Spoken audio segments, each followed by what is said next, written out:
So let me introduce first of all the Newman lectures while people are still filing in. The Newman lectures are a series of lectures to do with, if you like, faith in the public square, particularly matters related to the Catholic Church. They were founded back in 2013 by myself and Father Andrew Eburn. They moved to St. Mary's this year, and they're now under the aegis of St. Mary's in the Diocese of East Anglia. We're most grateful to the diocese for their support. And indeed, as you'll hear, and I'll repeat it at the end, but I'll say something now for those who might not be here at the very end. The next one in this series will be live. It will take place in St. John's Catholic Cathedral in Norwich. There will be a mass beforehand, and the lecture will be at 7. The lecture will be live streamed, and there are details, and Marianne Rosario, who is our wonderful project manager for the Newman lectures and for Catholic Mission, has just put up a tab in the Q&A session, giving you information about where to find out and how to register for that lecture on the 9th of October, which will be given by the Right Honourable Ruth Kelly, who was formerly Pro-Vice Chancellor at St. Mary's, which leads us to me, formerly Provost at St. Mary's, now Emeritus Professor in the Institute of Theology and Liberal Arts. And it's my pleasure to introduce our speaker tonight, Dr. Jacob Phillips, who is Associate Professor at St. Mary's. He's head of the Institute of Theology and Liberal Arts, and is himself, as well as being a talented academic administrator, which is not a common talent, is also a first-rate scholar who's written most notably on Bonhoeffer, but also on Newman himself and on Our Lady. So it's a particular pleasure to have Jacob with us this evening. And I have to say that the whole title of the lecture on sort of Newman and Englishness is so tempting, and it's delightful to see so many of you here. So without further ado, Jacob, over to you to tell us more about Newman and Englishness. Thank you very much, John, and thank you for the invitation, and a huge thanks to Marianne, as noted, for all the hard work that's gone into organising this and keeping us all in check. I'm just sharing my screen. I'm assuming that's coming through okay. John, you can gesticulate at me if it's not. Great. So as you know, the title is John Henry Newman's Enduring Englishness, and I'll talk briefly about what I'm going to talk about. I'm going to start by talking about the question of Newman's Englishness. I'm then going to focus for most of the time on the Englishness of Newman's early writing, which will be centred on 3 tropes one finds in cultural and literary studies of Englishness from this period, one of which is discretion, the other is moderation or balance, and the third is empiricism. From there, I'll talk about Englishness and conversion, i.e. the period immediately following 1845 in Newman's life, and finish off, unsurprisingly, by talking about Newman's enduring Englishness. So to start with the question of Newman's Englishness. Asides which mention Newman's Englishness are common. These can be acknowledgements of his standing in the English mind in the final decades of his life, like James Cameron calling him a great national figure, or they acknowledge his preeminence in English theology, like Harold L. Weatherby calling him the most important English theologian of the last 2 centuries. Some go further, calling Newman's own personal characteristics English, particularly in relation to his prose style, like Anne Fremantle calling him the most intensely English of English figures, or Charles Sarolaya's description of him as an English classic who gave an infinite picturesqueness to English letters. Some go further and present Newman's theology as peculiarly English. Examples here include Walgrave, who claims Newman's work issues directly from certain traditional forms of English thought. Another example is John Coulson, who claims that Newman's theology shows to what extent he is within a common English tradition. This has recently been echoed by John Cornwell, who says Newman has an imaginative apprehension of the church that is peculiarly English and thereby alien to scholastic and Roman ways of thinking. Things are not quite so simple, however. Going back at least as far as Cardinal Manning's funeral homily in 1890, Newman is presented not as a mere reflection of the Englishness of his day, but someone who stood apart from this context to a degree sufficient enough to transform it. Manning spoke in wonder about the fact that the public voice of England should unite for once in love and veneration of one who had committed the hitherto unpardonable sin in England, which is the rejection of the Tudor settlement he's referring to. Newman is sometimes presented as un-English. This has been linked to Newman's personality, and questions have even been raised about the Englishness of the prose by none other than Gerald Manley Hopkins. Hopkins says Newman does not follow the common tradition of English writing. The substance of the theology has similarly been considered un-English, with Weatherby, for example, saying Newman heralded the death of an order with his departure from the accomplishments of English theology and poetry, which had progressed up to the end of the 18th century. So suppositions that Newman is particularly English or particularly un-English can coalesce in the same interpretations, and even sometimes in the same sentence. Take the aforementioned comment from Actor Mantle. This reads, "It is a curious thing, but the most intensely English of English figures, such as Horatio Nelson and John Henry Newman, have almost always been possessed of a capacity for a very un-English expression of emotion." These very many discordant voices leave us uncertain as to how best we should understand Newman's Englishness. In this lecture, I want to cast some light on why there is such variance on this question, and to suggest that many of these commentators are actually correct, even while seeming to contradict each other, and sometimes even themselves. That is, by moving from the unhelpful binary of English versus un-English, I want to think rather in terms of the ephemeral and the enduring. Certain aspects of Englishness prove themselves ephemeral in Newman's development, while others prove themselves to be enduring. So in order to arrive at what Newman's enduring Englishness might consist in, I need first to describe the importance of Englishness for Newman's Anglican period. So I've now moved on to number 2 from what I gave out at the beginning, the 4 points. In recent years, issues of cultural and national identity have been given renewed attention in the academy. Within cultural and literary studies, the question of how Englishness has been understood has thus been subject to much discussion. Paul Langford considers the word Englishness itself to have been coined 4 years after Newman's birth, and to have been established in the tongue by the middle of the 19th century, that is, roughly when Newman converts. This Englishness, says Langford, meant those distinctive aspects of national life that strike either outsiders or insiders as characteristic. Terry Eagleton also claims the notion of an English sensibility emerges in the 19th century. Peter Ackroyd goes further and charts the development of what he calls the English imagination right back to the earliest instantiations of native literature. He writes, "A native spirit persists through time and circumstance, all the more powerful for being generally unacknowledged."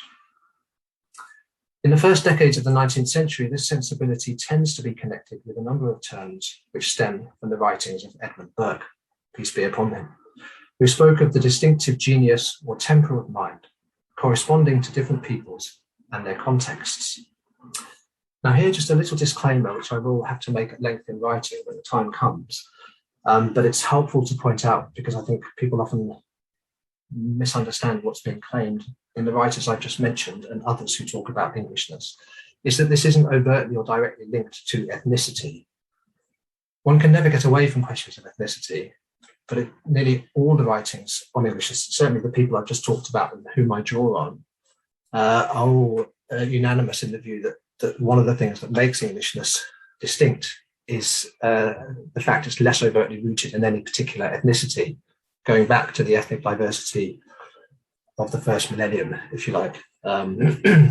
in that there is no clear kind of particular ethnicity that belongs to England, and it's such a mixture of ethnicities. And indeed, Peter Ackroyd, who I mentioned there, uses precisely this point to enter into contemporary arguments about inclusiveness and things like that. So this isn't a question. When one talks about the English people, one means those who reside in the patch of land referred to as England. I'm expecting questions in the Q&A about Scotland and Wales, because that always comes up, and I'm ready for that. But please bear in mind, I'm not talking about ethnicity. The other disclaimer as well to make here is I'm not particularly interested in how true, in the veracity of these things. So understandably, people will always say this description of English people doesn't actually ring true. And much of this early 19th century self-understanding stuff often doesn't. And at worst can feel a bit sort of hyacinth bouquet, if I'm honest. But I'm interested in the textual record of how the English presented themselves to themselves, and how the near neighbours of the Western European cultures reflected that Englishness back to them. I'm not interested in how true these things are, nor indeed the way the English were perceived much further afield, which is a very problematic area, of course, considering what was going on the global stage. So the first thing I want to talk about, which comes from these writers, contemporary writers on Englishness, is discretion. This centres on the view that the English sensibility involved a polite reticence and an avoidance of overly direct and impassioned speech. Matthew Arnold, who himself listened in awe to Newman's university sermons at St Mary's as an undergraduate, writes about this at length. Arnold shares the view of his contemporaries that a tendency toward reserve or reticence pervades the English imagination. And notwithstanding what I've just said about ethnicity, he considers this tendency to lie in the unique combination of two deeply opposed tendencies, the Celtic and the Saxon. It is as if Arnold thinks these two influences pull in such opposite directions that the English often seem dumbstruck when having to speak of matters of grave importance. The inner Celt pulls toward what Arnold calls a passionate, turbulent, indomitable reaction against the disposition of fact. He means a fiery and volatile hostility to practical concerns, favouring the mysterious, the magical, and the poetic, or the bardic, we might say.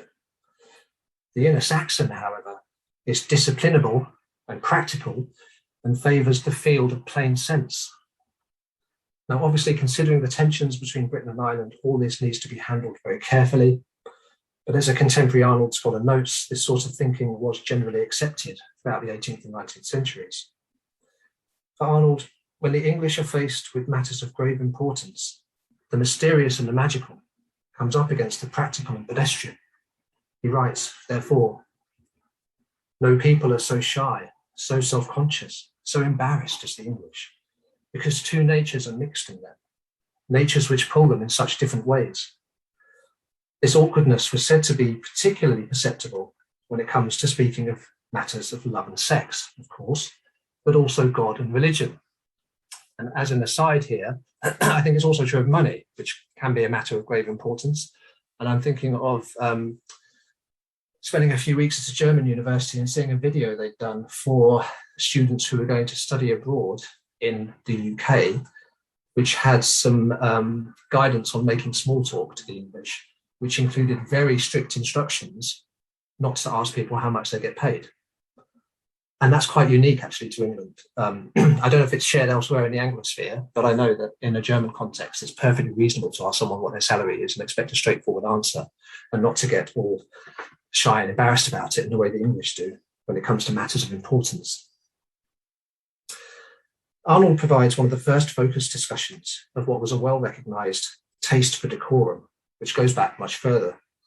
Shakespeare wrote that silence toward the ultimate mysteries of life is the perfect herald of joy. And this is oft quoted by the Caroline divines, including George Herbert.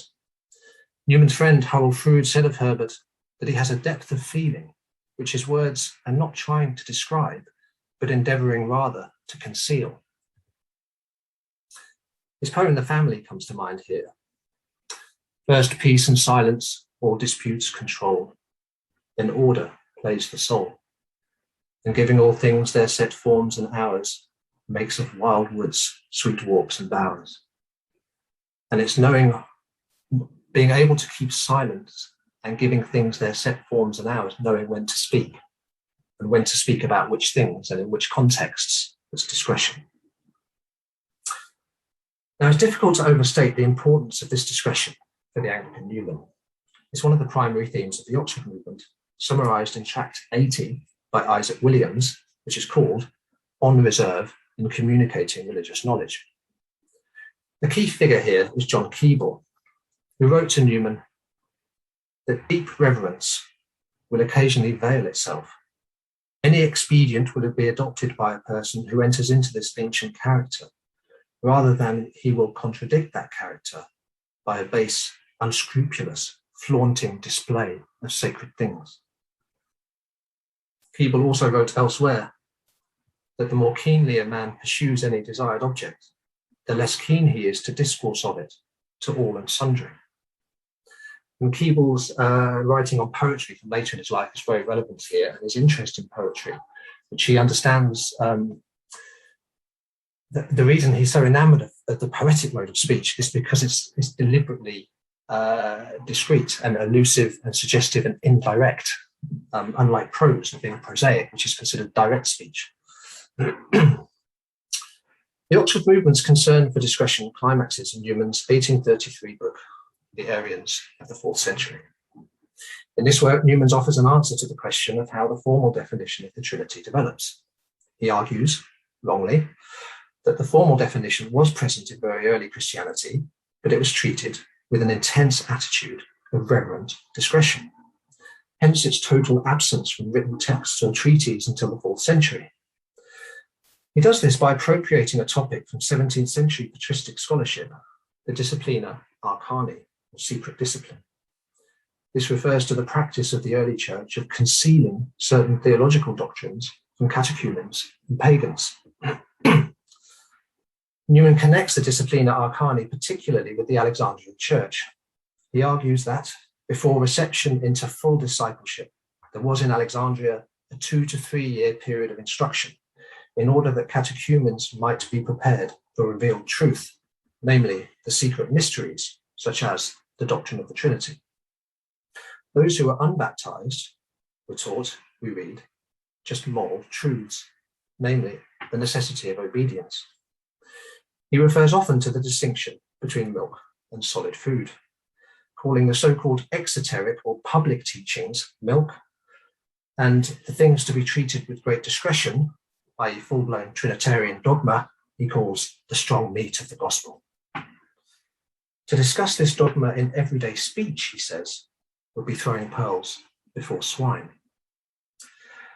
Everyone now agrees that Arians is a dead end as history, and indeed Newman himself recants of it by writing an essay on the development of Christian doctrine in the following decade. But I'm not primarily concerned with it as church history, rather with showing how it illustrates that a common trope of English self-understanding was employed for theological ends. The rule of Keble, that the more keenly a man pursues any desired object, the less keen he is to discourse of it to all and sundry, is here used, purportedly, to explain the development of doctrine. It is the sense of mystery, devotion, and reverence for the divine that meant for Newman the Alexandrians knew it must not be spoken of often, cheaply, lightly, informally, or in haste. This calls to mind a comment from Romano Guardini, that nearness to God is thin and feeble without personal knowledge of God's exclusive majesty and awful sanctity. Speaking with what Keble calls the base, unscrupulous, flaunting display of sacred things is indicative of a nearness to God which is thin and feeble. Handling one's words about God with great discretion, however, is properly fitting of God's exclusive majesty and awful sanctity. So I'm now going to move on to the second trope I want to discuss, which is moderation or balance. And this also proves important for Newman's early theology. This centres on a connection between English self-understanding and a perceived proclivity for moderating between extremes, a seeking to arrive at compromises between two opposing and often deemed fanatical positions. David Simpson argues that the Restoration of 1660 gave rise to the view that Englishness is evinced by an ethic of compromises, or what's been called a measured tranquility. This view was reinvigorated after the French Revolution led to demonizations of the French as, and I quote, and please bear in mind this is a quote, this is not me speaking about the French as typified by a schizophrenic and unpredictable oscillation between extremes of passionate sensibility and cold-hearted logicality. It's very unfair to our brethren over the channel. Peter Ackroyd roots a moderating between extremes in the English language itself. He claims that Middle English was a tongue which combined and balanced two languages, showing it is in the nature of English language to reside at a nodal point where two conflicting perceptions meet. This quality is often associated with Shakespeare, again, as a master of the play of oppositions. As Samuel Johnson noted, Shakespeare wrote plays which are, strictly speaking, neither tragedies nor comedies, but which moderate both genres with endless variety of proportion. In his study of English art, Nicholas Pevsner argues that an articulation of Englishness will only be successful if it is conducted in terms of polarities, in terms of apparently contradicting qualities. Moreover, what is called in English uniqueness, for avoiding one-sided fanaticism, was to prove significant later in history when England gave way neither to fascism nor communism in the 20th century. It's also recently been rediscovered by Robert Winder in his study of English culture, which is where this quote comes from. He describes Englishness as a method, an approach, a set of habitual responses, a knack for negotiating a path between extremes or for tiptoeing between contrary urges. And with many of these tropes, I don't have time to go into this here, but many of them are actually rooted in climate and things like that, and they've sort of connected with today's ecological concerns and the supposed moderateness of the English climate, or what was once a moderate climate, might be changing. It's given as one example of, or actually the root of this by people like Ackroyd and Winder. And what's attractive about rooting it in natural circumstances is it means that anybody who comes to live on the island can develop these sorts of, can share in the sensibility equally, i.e. it's definitely not rooted in ethnicity. So when it comes to religion, a supposed instinct for compromise has been linked to William of Malmesbury's saying that the best is ever meet. And I'm reminded here of John probably is of sufficient vintage similarly to recognize this, but I'm sure the second Eucharistic response in one of the old Anglo-Catholic type liturgies was, it is meet and right so to do. So there's a wonderful English version of the Eucharistic preface. I don't know if that's still said, but I think it's brilliant.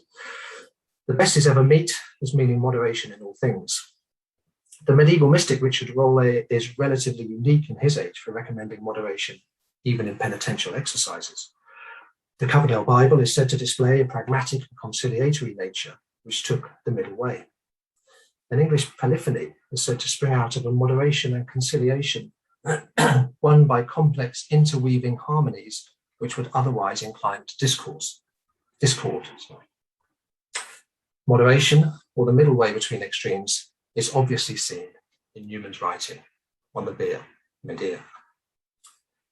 This is an Anglican ecclesiological motif which identifies the English Church, i.e. the Church of England, as treading a middle path between the excesses of Rome and Geneva, respectively.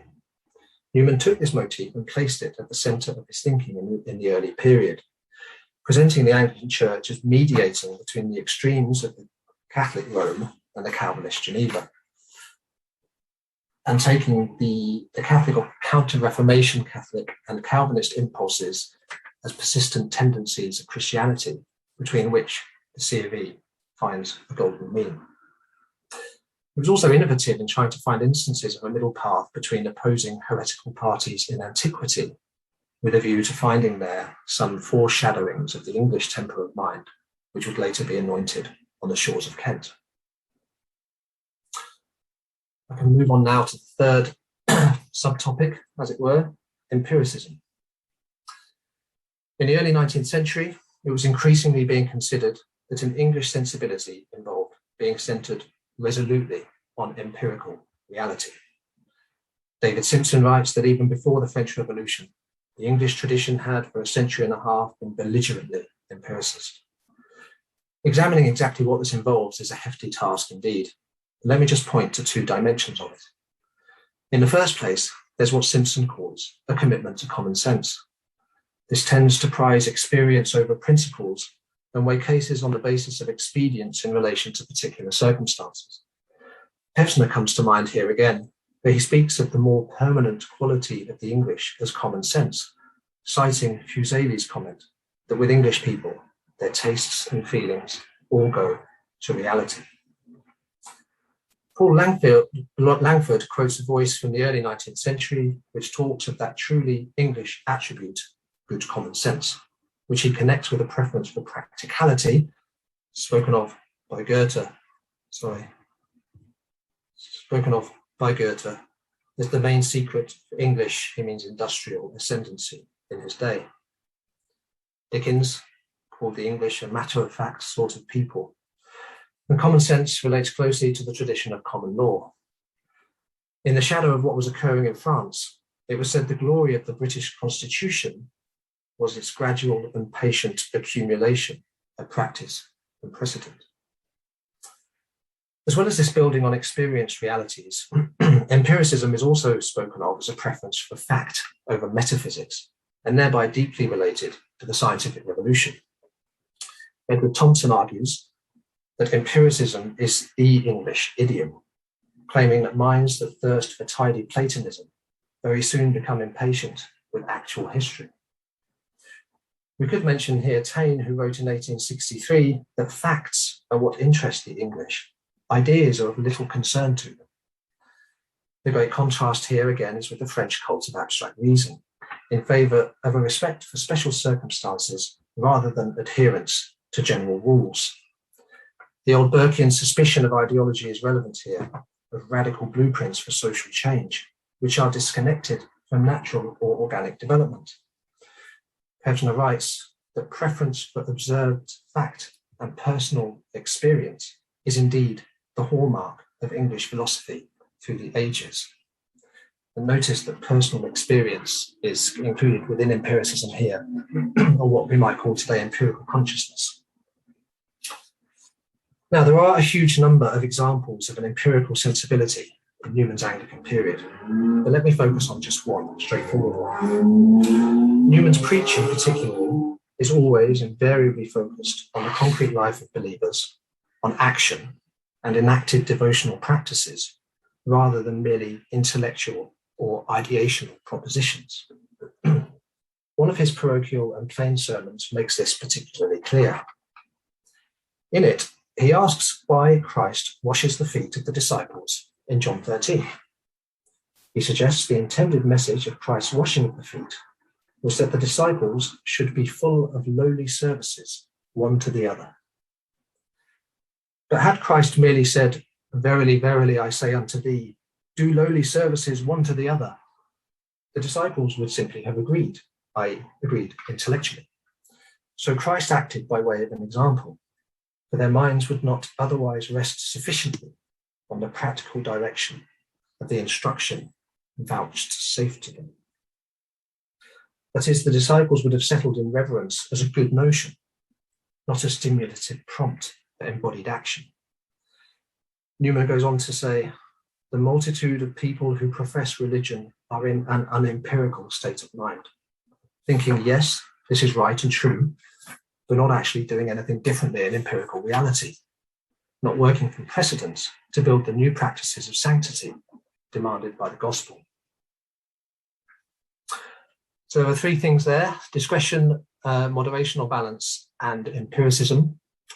And I'll revisit the overarching architectonic scheme to draw your attention to the fact we're going to number 3, which is on Englishness and conversion.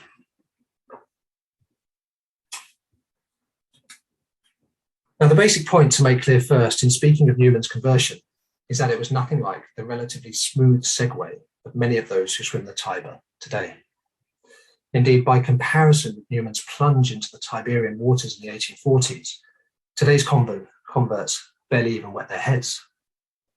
Catholics were still pariahs to the English popular mind, associated with all manner of conspiratorial wiles and schemes. The craze for no popery was gaining ground at exactly this time. And the issues were not so much English disdain for matters theological, like the Petrine primacy, but rather political allegiance. That is, to be Catholic meant answering to particular political authorities on the continental mainland, so much so that to be English and be Catholic was sometimes presented as things which must, by definition, be mutually exclusive. Edward Short notes that Newman left behind an entire English way of life in converting, for Catholicism was seen as profoundly un-English. This calls to mind other factors related to the tenor, mood, and aesthetics of Catholic devotion. As put by Ian Carr, dignity and good taste were not thought to be qualities one could find in Catholicism. I would say this is especially true when Catholicism is compared to what's been called the decorous pieties of Church of Englandism. Catholicism was seen variously as vulgar, Italianate, superstitious, naive, primitive, and unintellectual. A faith in which mantillaed old ladies chattered to crucifixes, and effeminate men in black frocks muttered spells with their beads to try and protect themselves from misfortune. Having discerned specific examples of an Englishness at work in the Anglican Newman, someone studying his writings from the late 1840s and early 1850s would be forgiven for thinking he condemns all his prior Englishness as merely ephemeral, in favour of the forever enduring wisdom apportioned to the faith of the eternal city. We now see some of the most damning writings on Anglicanism and Englishness in Newman's work, or indeed elsewhere, I'd say, feeling at times like a full-scale recanting of all his earlier positions. As Ian Carr notes of the present position from 1851, it contains some of the finest prose satire in the language, Swiftian in its savage imagery, and grotesque in the vein of Dickens. Apart from the satirical critique of the England of John Bull and no popery, there is again a theological dimension. Newman critiques Anglicanism for making Englishness more important than scripture and tradition. He says of the English, we must beg God to change our tastes and habits, that is, our fondness for discretion, moderation, and empiricism, I would say, among other things, because those tastes and habits are threatening to usurp the place of God himself, the truth of revelation. In the present position, he speaks of Anglicanism as a religion which indulges the natural English turn of mind. It has reimagined God as merely the expression of a national sentiment. Now, to break the flow a little bit, I'll go into the final stretch. I thought we could have a bit of a laugh with some cartoons from the periods from Punch 1851 and the Catholic priest as the wolf pretending to be the grandmother and Little Red Riding Hood leading that pure English rose astray with his conspiratorial wiles. And on the question of political allegiance, this is quite a fun one, called The Unseen Signal of the Jesuits, in which a man is in a confessional and he has some government papers in his box here. And as he's disclosing whatever he's got up to at work, the Jesuit here is tapping with Morse code, sharing all the state secrets and sending them directly over to Rome. And on this question of effeminacy, I've slightly cheated here in that this is actually a cartoon of an Anglican priest from the ritualist controversy, but it does show the mindset that is definitely prevalent in the literature from the period, that a concern for liturgy, i.e. dressing up, is effeminate and not befitting an Englishman. And the idea of Christmas vestments or having a special outfit or frock, which you then look in the mirror in this slightly camp way. Obviously, that tradition within Anglicanism passes on to the very famous passing comment in Brideshead Revisited and onward, that was certainly included to be part of, certainly included within no popery. And this idea that Italians and Frenchmen and Spaniards kind of wear perfume and have garish cravats and all that kind of stuff, whereas the Englishmen obviously would not ever indulge in such dubious aesthetics.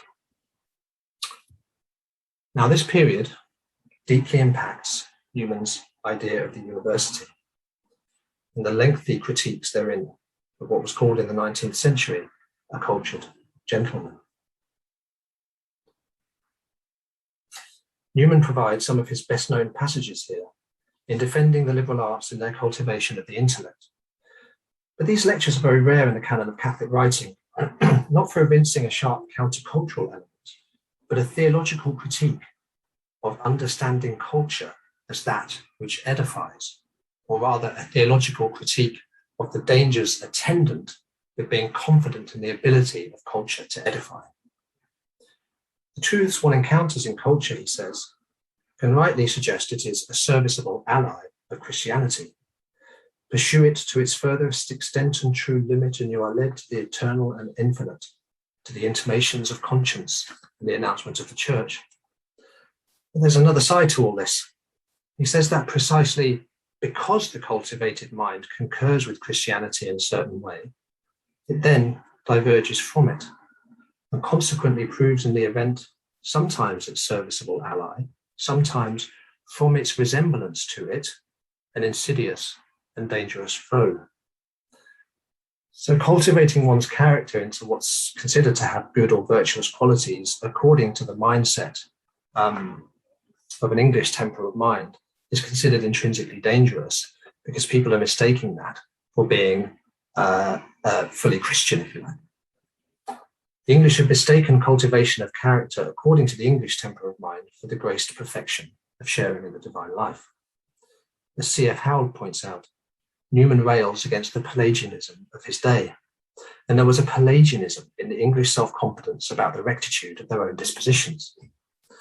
A religion based upon self and world is a mere civilization, Newman writes. People who adopt a certain refined elegance of sentiments and manners often love religious poetry and eloquent preaching.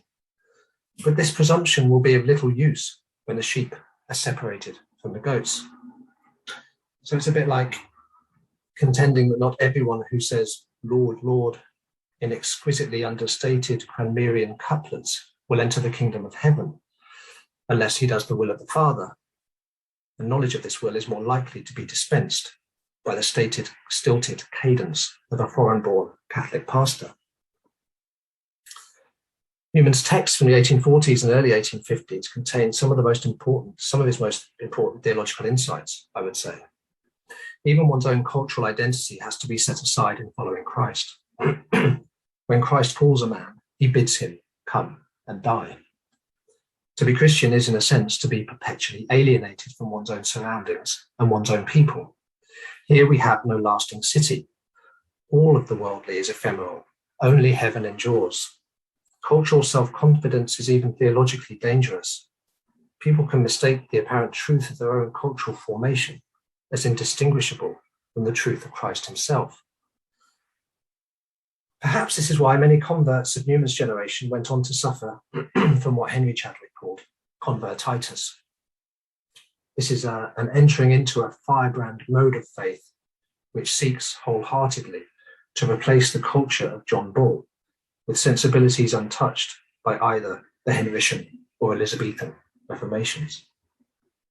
This mindset would be associated with a fondness for saccharine devotional writing and rococo architecture, i.e.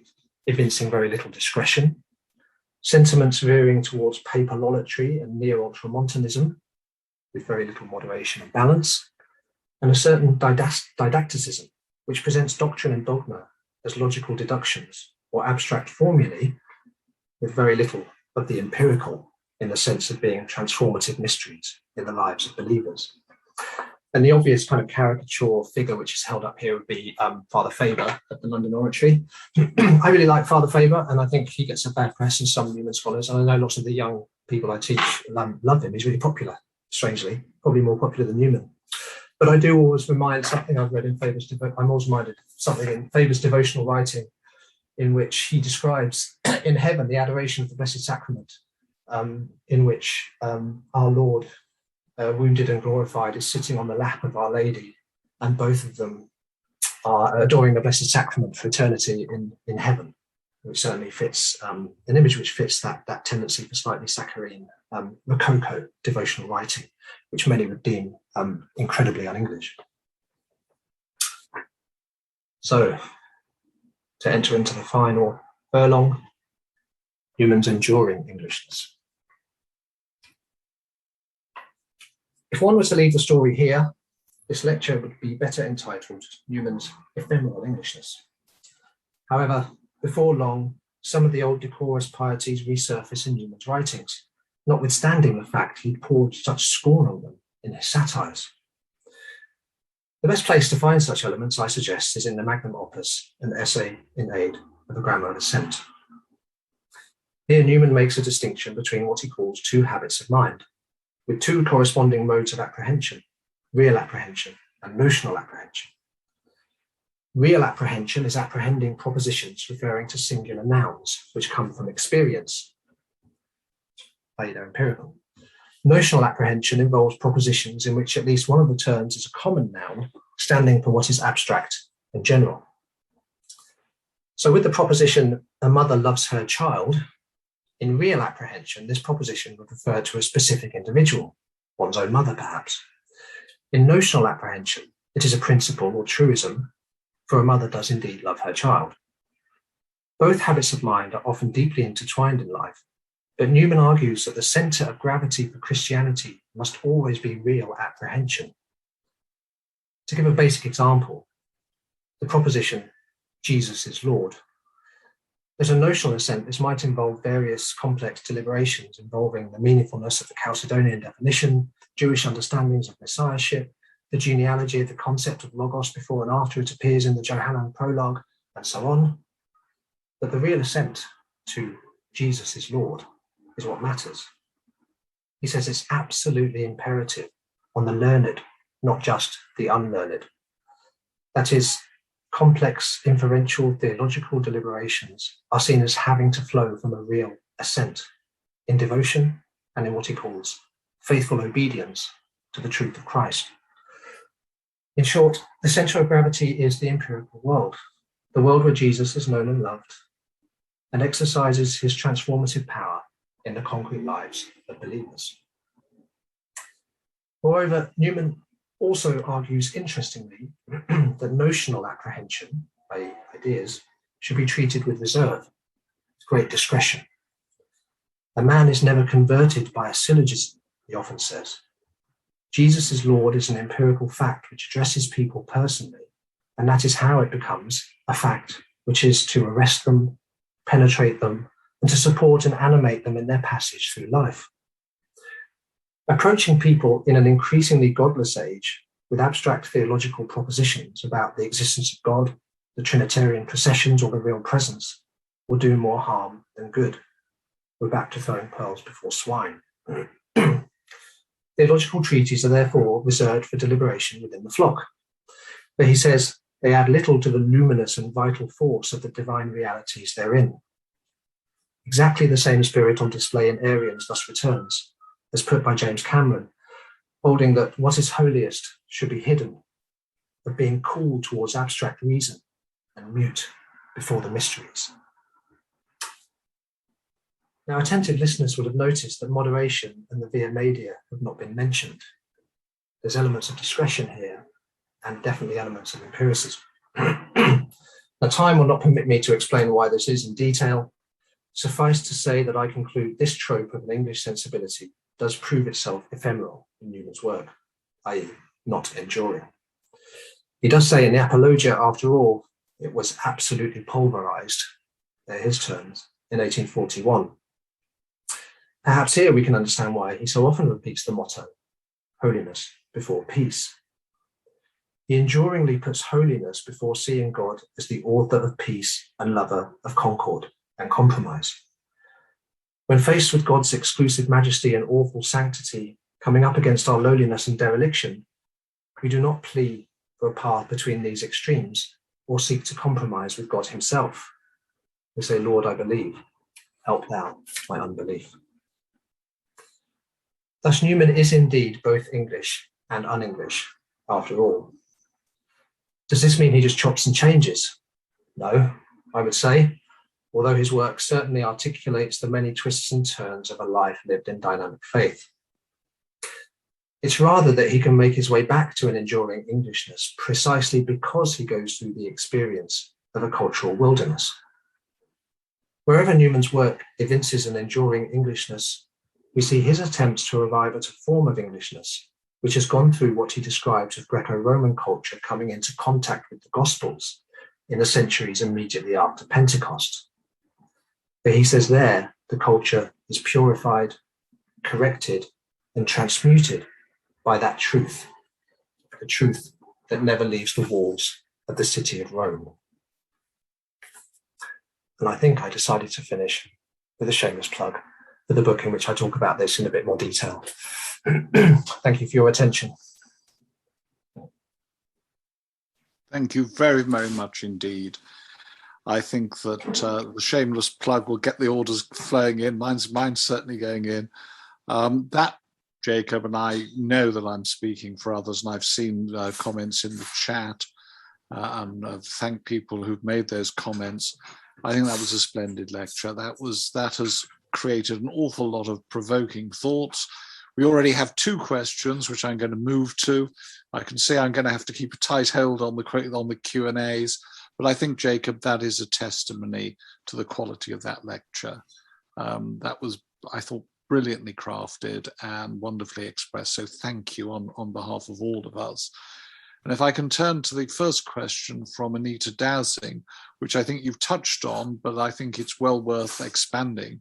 To what extent was Newman's work affected by the widespread contemporary suspicion that Catholics were not fully committed to the British Crown? So that it's the old no popery trope, isn't it?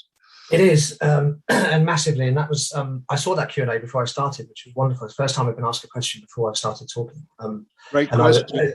And it's a sign of a good question. And I think I did touch on that it is primarily about political allegiance. And people often forget that today. They think the massive distrust and at times hatred of Catholics was, to do with people not liking transubstantiation or petrine primacy. It isn't at all. It's actually analogously, when I'm teaching undergraduates, I'll often say it's actually closer to someone converting to Islam in late 2001.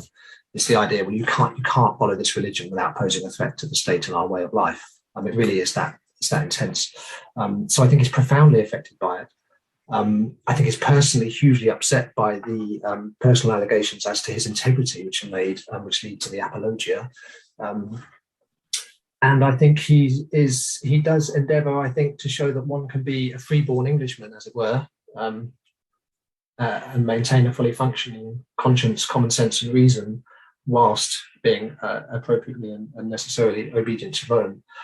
And actually reassures Gladstone, I think, in a letter in the run-up to papal infallibility during that crisis, actually reassures him that, however this is defined, it can't possibly put people in a situation whereby the Pope can make scores of English young men, reenact another gunpowder plot, because it's simply not within the remit of what the infallibility definition is likely to result in. So a huge influence.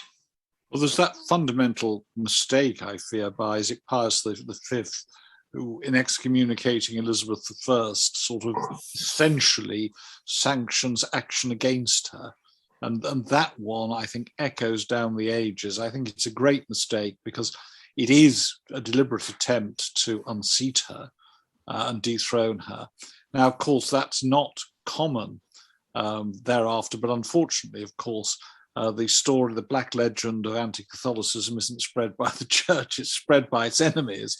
And that, of course, is a piece of evidence that's well outdated by the 19th century, but it doesn't stop it being waved about like a scarecrow right into the modern era. Indeed, I think the late Ian Paisley was quite fond of so doing, I seem to remember, even in the European Parliament. So that one lingered.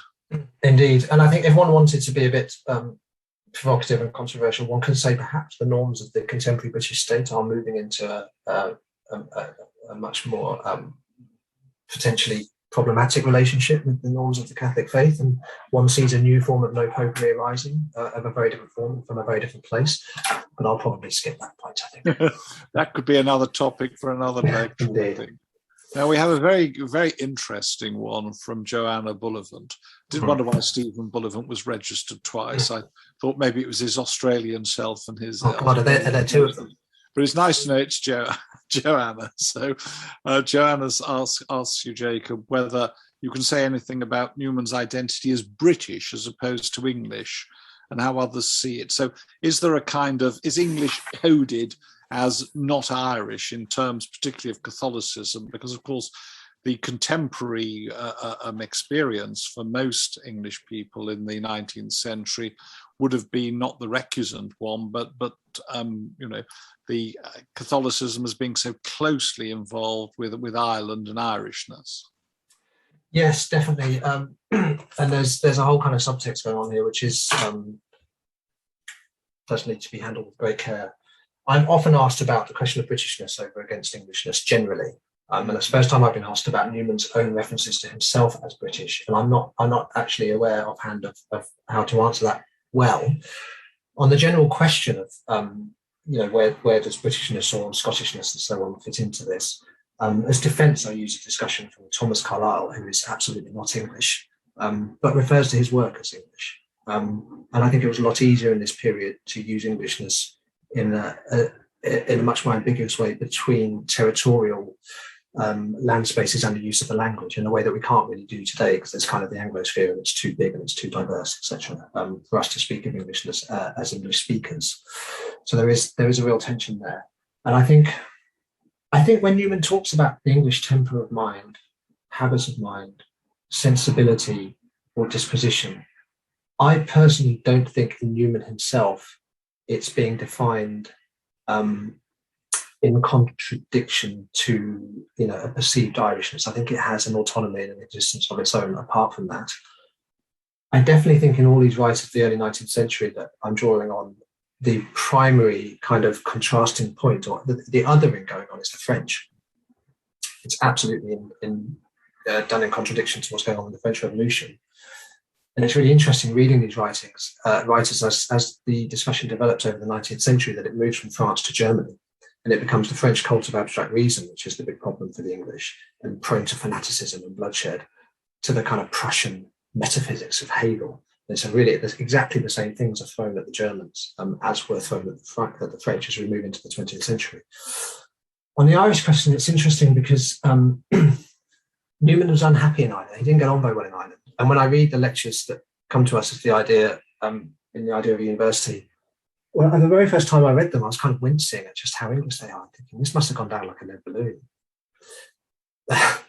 I mean, he's basically importing a kind of the Oxford way in which to engineer cultivated gentlemen to go across the empire in the British civil service and foreign office, and using that as a means of pedagogy in a Catholic university in Dublin. You think, wow, okay, I can see why it didn't go down too well. His letters are very interesting, though. It's really, to answer that question properly in a way I can't do right now, I would say read his letters, in which he actually refers to himself repeatedly with a kind of tormented tone as a Catholic Saxon in Ireland, as if to say he's in a state where he can't do anything right and he doesn't know which way to go. But I think, as I said with the Arnold discussion, although I don't think there are concerns with Arnold, because his involvement in the Celtic revival and such shows that he wasn't some kind of Saxon, didn't have any kind of Saxon notion of Saxon superiority. I think this whole area has to be handled really, really carefully. And the invective of no popery has a lot to do with this, and actually, pulling up some of those cartoons. There are others that I would probably choose not to share without having to do very lengthy disclaimers, in which the portrayals of Irish people are just appalling. Yeah. No, Jacob, I think that's absolutely right. Well, one final one from our colleague, James Crossley. Welcome, James. As we would expect, an extremely good question, which we shan't have time to do full justice to. But to what extent did Newman emphasize 19th century ideas about pre-Reformation English Catholic history? Going back, as it were, emphasizing that, if you like, the Reformation was a break, but the Christianity did not come to England, as it were, with Henry VIII. Yeah, it's interesting. Newman is actually relatively immune from the kind of fetish one sees from the 1830s onwards among Anglicans to consider the Church of England to be founded by St. Augustine in Canterbury, or even more egregiously by Joseph of Arimathea in Glastonbury. It's a little bit later than Newman. As far as I can remember, Newman is desperately trying to build that continuity, really from quite later on, really from the Book of Common Prayer, I think, and the Caroline Divines. And he seems to be, that way of thinking hasn't quite developed in the same way until a little bit later, or he seems to have some sort of immunity to trying to build a line of continuity pre-Henry VIII to post-Henry VIII. I think it's partly because he hates Henry VIII, and he thinks the Reformation is really, really bad, and trying to sort of trying to convince himself as to the integrity of the Anglican Church, which exists after Henry VIII. But I think what's really surprising about it is that the most important theological source really for Newman is the Greek Fathers. Yeah.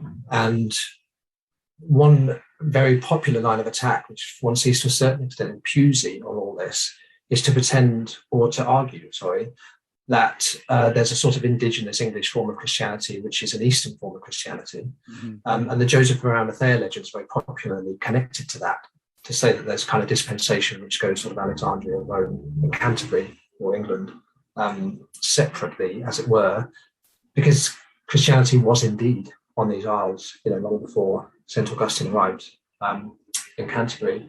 And many people have found that to be kind of Oriental. There's a very good book called Anglican and Orthodox which shows this thing. Yeah. And again, Newman seems to be immune from that. And he seems, I don't know if it's not something Newman does at all, and it's quite strange because so many Anglo-Catholics of his era and later have done that. But it's not something that Newman seems the slightest bit interested in. No. I think he does the mature Newman does try to show how the Catholic Church is continuing. Yeah, he does. Church in England. And he commissioned the lives of the saints, the lives of the English saints is one example of that. But trying to do it in his Anglican days, no, he doesn't. And it's a curious question. It's a very curious. Well, I shall bring us, Jacob, give you some relief. That really was a splendid lecture, and thank you to Abel for sort of thanking us. Much appreciated. So is your attendance for all of you. If I can just, before thanking Jacob one last time, thank Marianne Rosario, who has masterminded all of this, and then our friend and consultant Siobhan Hoffman, who does the Newman website for us. And that takes me to the next Newman lecture, which, if you follow the link in the chat bar to the Newman Lectures website, what should we expect after COVID, which will be given on the 9th of October, Saturday, the 9th of October, at the Cathedral of St. John the Baptist in Norwich, but it will also be streamed online for those of you who can't get there. And that will be by my colleague and friend, Ruth Kelly, who will be fascinating topic, I think, for us. But I can't finish without asking all of us to raise a virtual hand to Jacob, and to thank you very much indeed, Jacob. Thank you for that splendid lecture. Thank you. Thanks, everyone. Right. Well, and I'll bid you a good night from me, and good night from him too, and from Marianne. Good night, all of you. Thank you very much indeed for attending. Bye now.